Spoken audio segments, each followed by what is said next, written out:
All right, Mike is with us. Hey, Mike in Oshkosh, Wisconsin. How are you? Been better, been worse. Okay. How can I help? I ran into a little bit of a financial problem. I was working out of state for over a year and a half, and I came back. I was out for 2 weeks, come back for 2 days, blah, blah. And I found out through my aunt, she called, my name was in the paper, my house was going through a foreclosure. Well, come to find out, my wife wasn't making house payments. And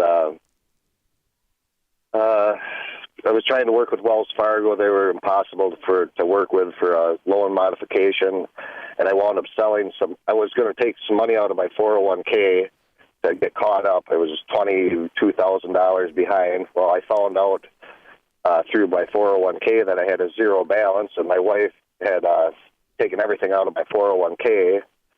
I was home one day early from work. I got the mail. I trusted her through all this whole time, and I got the mail, and I thought she was paying the power and light. This was during the winter time when I got the mail, and her power and light bill was $3,000. She wasn't paying that. I was laid off this last year. I get no answers from her for she's paying bills or whatever. And we've been married 18 years.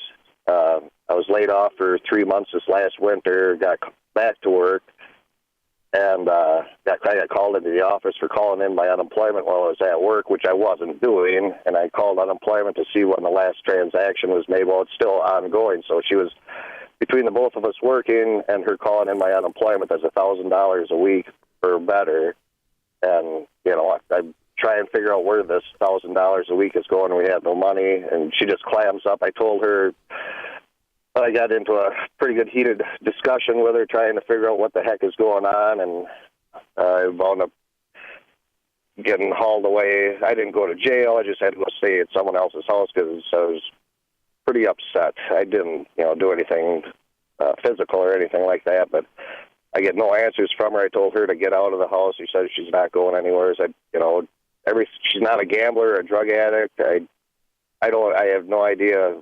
I'm about to give up. I don't want to, but she's pulled so many strings. I sold my land and paid off my house. My house is paid off right now. It's an older farmhouse. I sold 34 acres and kept 6 and paid my house off.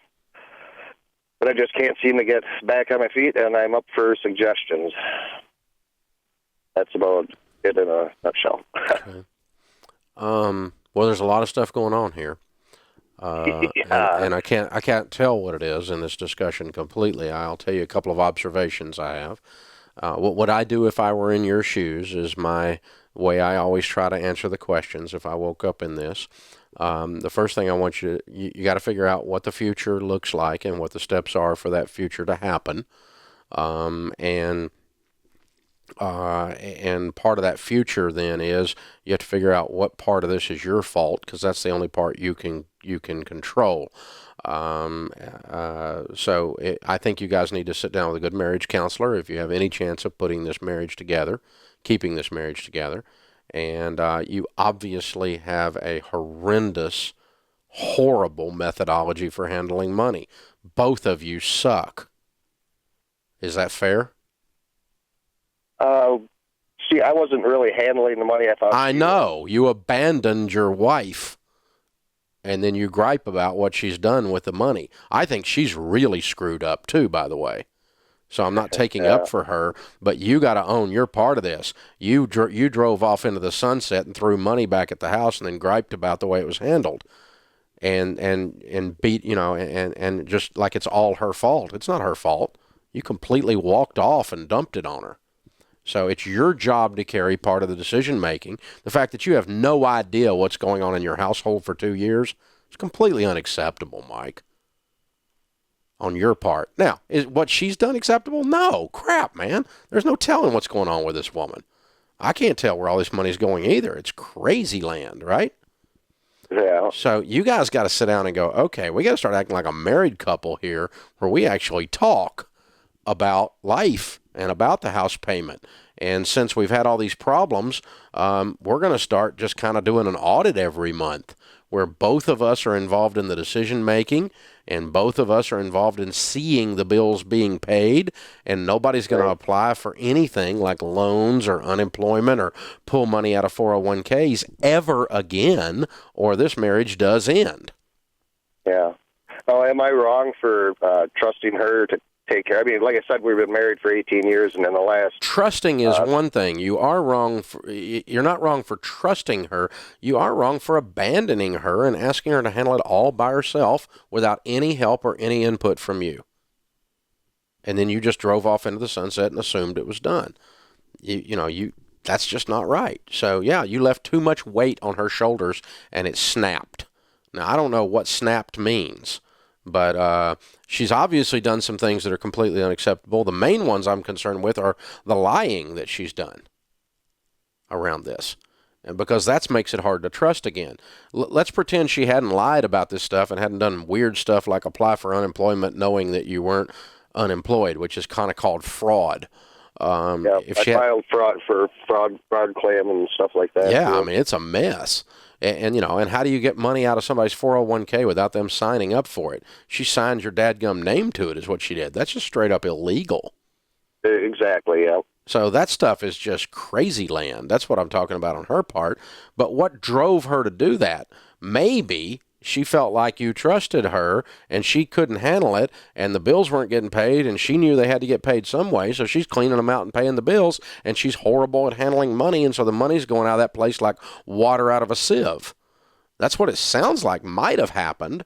Or there's a deep, dark secret of some kind and weirdness beyond belief is going on with drugs or alcohol or affairs or something. I don't know.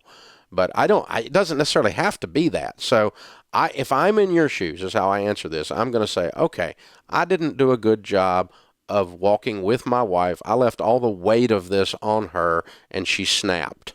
Now, when she snapped, did she screw up and did she do some really dumb and illegal things? Yes. Now, does that mean we want to end the marriage? Well, we'll get into marriage counseling and figure that out, I guess. And if you're going to end the marriage, then you just go forward from this point forward and figure out what your life looks like, because it'll be without her. But I'm going to sit down with a counselor, with the two of you, if I'm you, and say, okay, I'm going to own the part of this. I left too much weight on you, and I'm sorry for that. But, man, this stuff you've done here is it just causes any man to melt down. I've had to sell off the farm. I've had to do all this other stuff. And, see, now you got your house paid off, but I'm not sure how long it's going to stay paid off, because this woman's not above going and under the current system you use, she's not above going and signing up for a mortgage with your name on it and taking your house back into debt without you knowing it. And then you have to go in and you're left with the idea of either prosecuting your own wife for identity theft, or you're left with, which is possible, by the way, or you're left with, back in debt again and the whole thing screwed up again. So the system, the process you all are using has to cease. It has to stop.